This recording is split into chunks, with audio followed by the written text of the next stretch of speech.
Alors, on va discuter de la somme et du produit des solutions de l'équation du deuxième degré ax carré plus bx plus c égale 0. Donc avec a différent de 0 et b et c des réels quelconques. Alors, on reprend les équations qu'on a déjà résolues précédemment. Et donc, on connaît les solutions puisqu'on les a déjà calculées. Donc, on les a notées. Et puis, on demande les valeurs de a, b et c pour chaque équation. Mais donc, a, c'est le coefficient de x carré. Donc, pour la première, c'est 2. Pour la deuxième, 9. La troisième, moins 2. Et la dernière, moins 4. B, c'est le coefficient de x. Donc, 1, moins 12, moins 3 et 20. Et C, le terme indépendant, moins 15,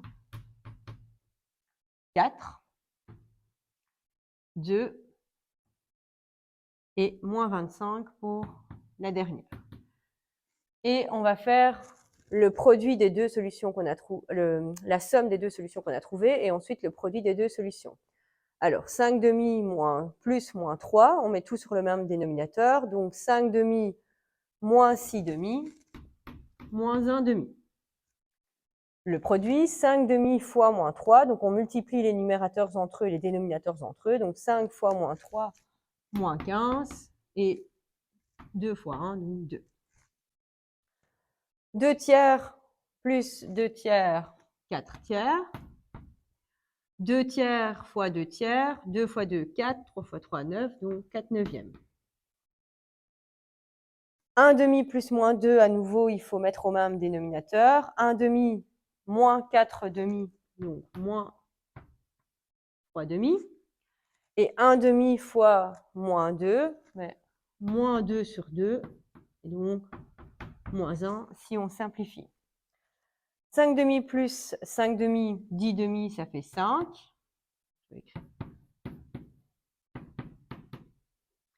Et 5 demi fois 5 demi, 5 fois 5, 25, 2 fois 2, 4. Donc 25 quarts. Alors, le but est de trouver un lien entre les coefficients A, B et C et les colonnes somme et produit. Alors, on va commencer par le produit, parce que ça saute un peu plus aux yeux. Mais on voit que chaque fois, le numérateur correspond à C et le dénominateur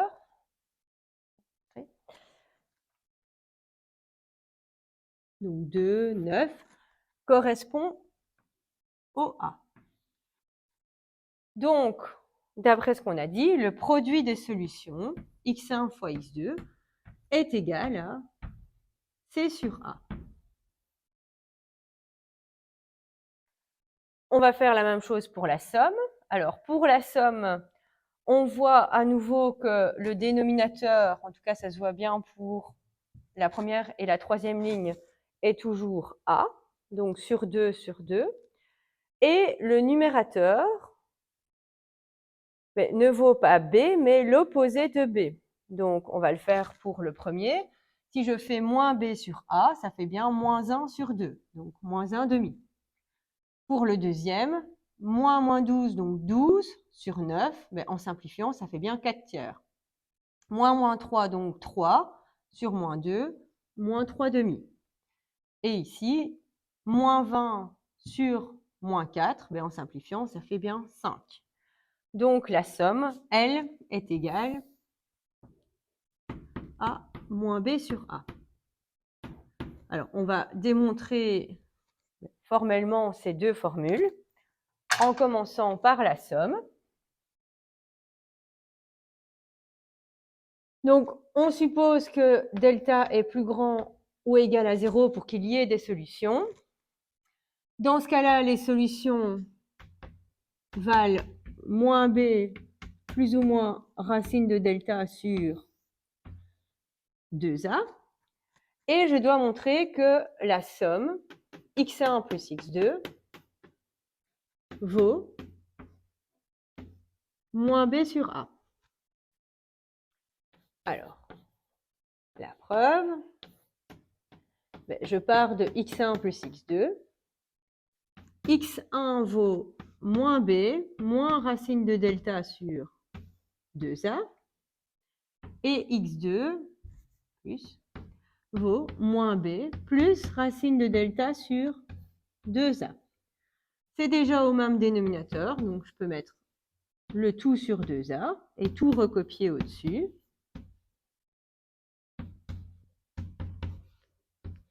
Moins racine de delta plus racine de delta, ça fait 0. Moins b, ça fait moins 2b sur 2a. En simplifiant par 2, il me reste bien moins b sur a.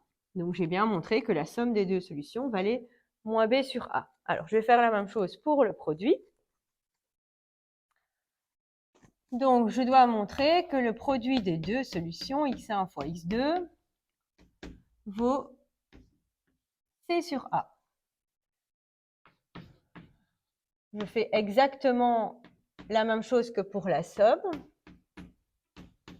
Je remplace x1 par sa formule, moins b moins racine de delta sur 2a, x2 par sa formule, moins b plus racine de delta sur 2a. Je multiplie les numérateurs entre eux, les dénominateurs entre eux. 2a fois 2a, 2 fois 2, 4a fois a, 4a carré. Et au-dessus, il s'agit d'un produit remarquable puisque j'ai un binôme fois son binôme conjugué. Et donc, j'utilise le produit remarquable a moins b fois a plus b égale a carré moins b carré. Donc, le premier terme au carré, c'est moins b au carré, moins racine de delta au carré, le deuxième terme au carré, sur 4a carré.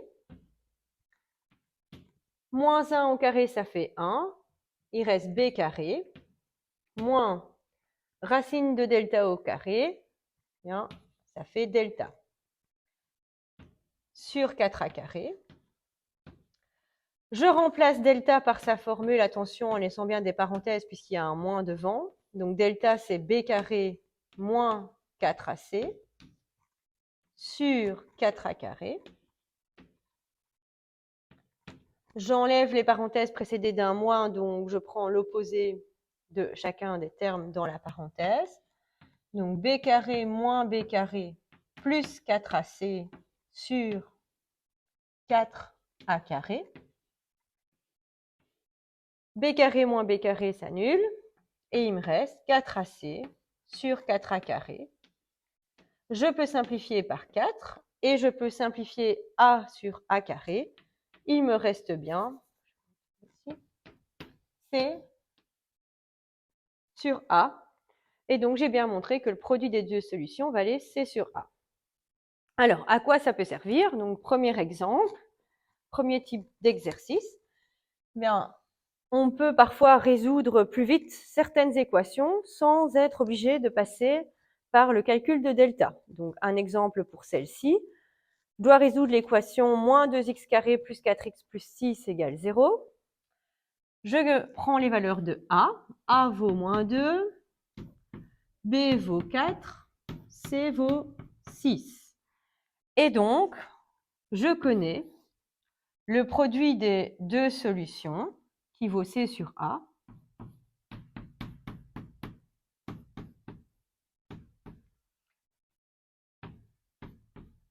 Et la somme des solutions qui vaut moins B sur A. Ça veut dire que le produit de mes deux solutions, x1 fois x2, vaut C sur A, c'est-à-dire 6 divisé par moins 2. Mais 6 divisé par moins 2, ça fait moins 3. Et la somme de mes deux solutions vaut moins B divisé par A, c'est-à-dire moins 4 sur moins 2, donc 2. Alors, je vais chercher tous les nombres entiers, parce que cette résolution ne marche que si les solutions sont entières. Donc, tous les nombres entiers dont le produit vaut moins 3. Et donc, je vais les mettre comme ceci. Bien, j'ai soit 1 fois moins 3, soit moins 1 fois 3. Et si j'en fais la somme, 1 fois moins 3, 1 plus moins 3, ça fait moins 2. Mais non, moi, je ne veux pas une somme qui fait moins 2, je veux une somme qui vaut 2. Donc ça, ce n'est pas ma solution. Moins 1 plus 3, ça vaut 2. Mais c'est ce que je voulais, la somme devait valoir 2. Donc mes deux solutions, mon ensemble de solutions, vaut moins 1, 3. C'est deux solutions dont le produit vaut bien moins 3 et la somme vaut bien